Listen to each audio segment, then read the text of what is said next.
Hey guys, welcome back to the channel. Today's going to be another mod session on the Ranger. This time I've got some camp lighting that I want to install. So I've been contacted by a company called Auxbeam. They want me to check out their lighting products and give them a good review. So they've sent me out their 5-inch pod light with amber DRL in the center. What I would like to do with these, they've actually sent me out 2 sets. I've got another set unopened there. Here's the whole kit. What I'd actually like to do with these is have 2 lights on either side of my roof rack on the Ranger. And I'm hoping the amber DRL is bright enough to give just a little ambient glow on a campsite. The amber light doesn't attract insects as much as the white light does. I've been playing around with these a little bit at night time. They put out a hell of a lot of light, and the amber DRL does light up the garage a little bit, just that little bit of ambient lighting so you can see where things are. So I'm not expecting everything to be fully illuminated, just enough so that you're not tripping over your guide ropes when you're getting into bed and stuff.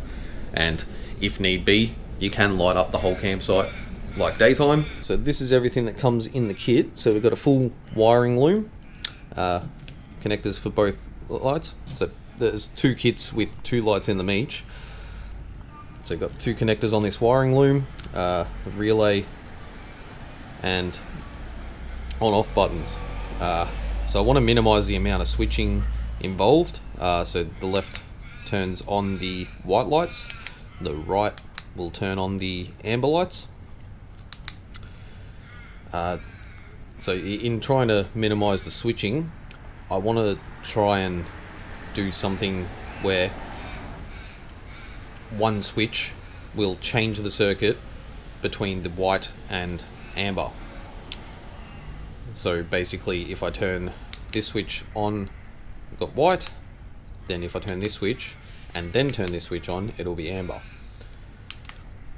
I don't know how difficult this is going to be, so I've enlisted the help of my mate Daniel. He's basically taught me everything I know about 12 volt, which isn't much, but he knows a lot more than me. So just waiting for him to rock up. We'll go over a plan on how we're going to attach these to the vehicle and go from there. I'm going to try and explain this diagram and step in if I mess it up at all. So basically we've got the switch circuits here, the control circuit. We've got positive coming into there. We've got tub and cab switches.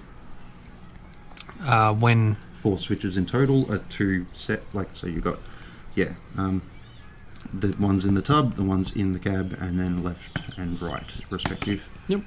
So when the, say, cab left switch is turned on, that will send power down to in the normally closed area of this relay here, down to turn the relay in the light wiring loom on, which will turn the light on. Yeah, which is the pre-existing relay on that actual on the loom already. Yep.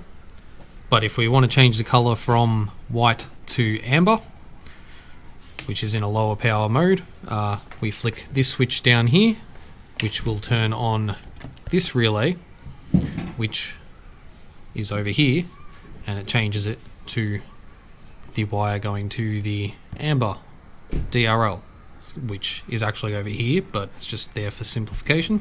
So I think we're going to head to JCar now. We basically need to get a 5-pin relay to do this switching between the amber and white lights. Also need another 4-pin relay. We've got 2 4-pin relays included in the wiring looms, but I want another one to add up onto the rear lights so that I can be switching that from the cab as well. Let's head to JCar, I guess. Let's go.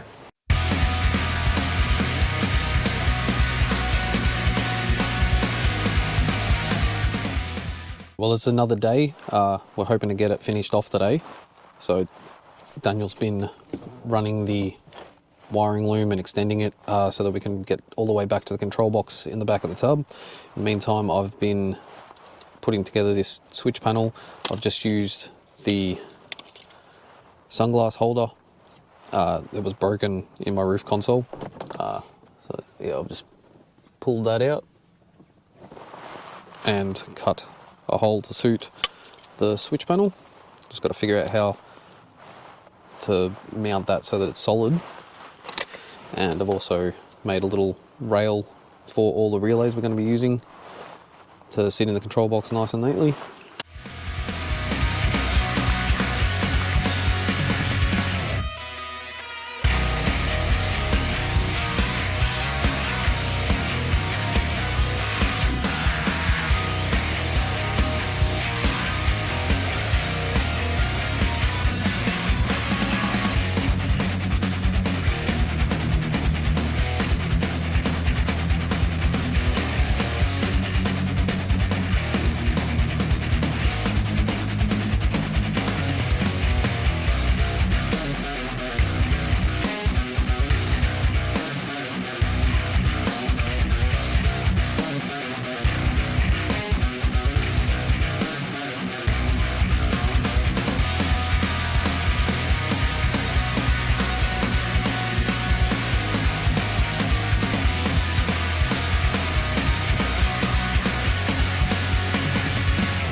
Well, there we go. The lights are all installed. They're put off a shit ton of light. I'm completely illuminated by the lights at the moment. Just taking it out to a little back area near where I live. I'll show you how dark it actually is here. So that's the area that's been lit up by the lights at the moment. And I'll flick the lights off. Completely black. The crickets died down a little bit then. So all I've got on at the moment is the two lights on the left hand side and my rear lights. You can see the massive difference between the Ausru lights that came with my Ausru tub rack compared to the light that's output by these Auxbeam lights. That is just insane. Overall, I am extremely happy with these lights. I'll just flick them over to the amber mode quickly. So the GoPro was having a bit of a hard time picking up the light that these do put out. So I've just switched to my mirrorless camera. This is what the white light looks like on the mirrorless camera.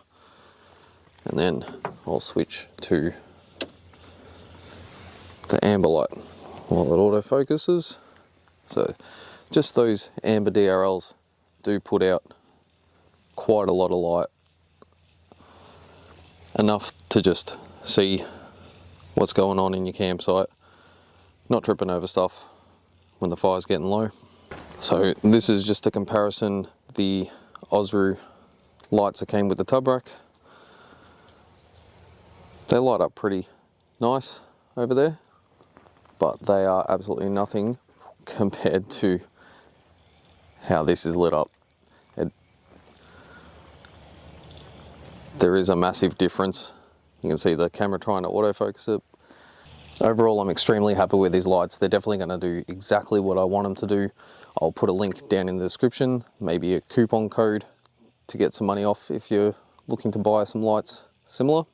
Cheers for watching, guys, and I'll see you in the next one. Fully illuminated. I'm completely illuminated by being lit in the ambient glow of the amber lights. It's quite romantic, really.